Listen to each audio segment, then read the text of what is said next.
Let's move on to non-price determination. There are mainly five types. You can remember it as MERIT, merit. M stands for market size. Let's say that the population of the world is continuously increasing. That means the quantity demanded for food is increasing. E. Expectations. Let's say that the price of goods is expected to rise in the future. People will buy more for the stock, so quantity of demand will be increased.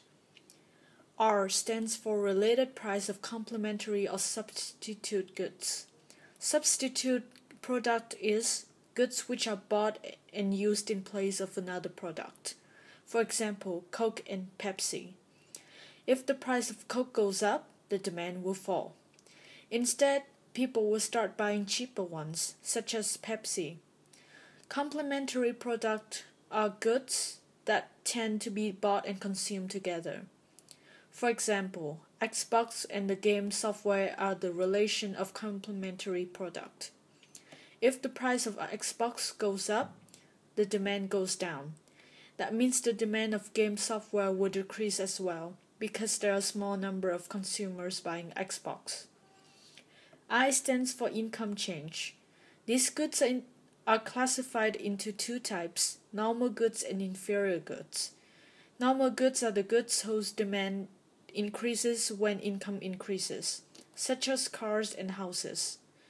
Inferior goods are the goods when the demand increases, the income decreases, such as cup noodles and McDonald's.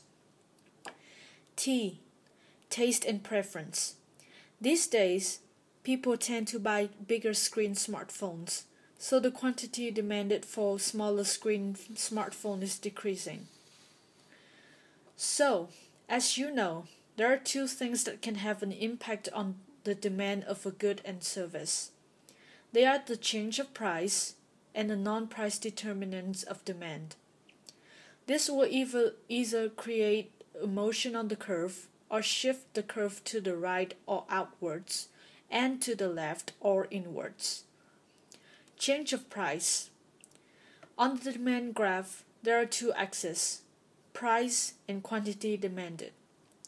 When price becomes different, it either increases or decreases, and you can see that the quantity demanded is also different according to the price. Coming back to the law of demand, if the price is at $10, there will be more people buying the product than if it is at $15, which is called extension from A to B, and vice versa, which is called contraction from B to A. This becomes a movement along a demand curve. Non-price determinants. Let's say, here in Vietnam, a few years ago, helmets were sold at really little quantity because no one really wanted to use them.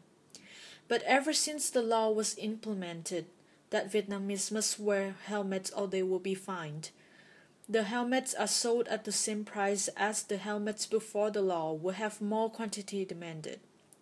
So you can see that at $10, before and now, the demand curve has shifted outwards. Now, if there isn't that law anymore, the demand curve will eventually shift inwards, which is to the left, even though the price remains constant.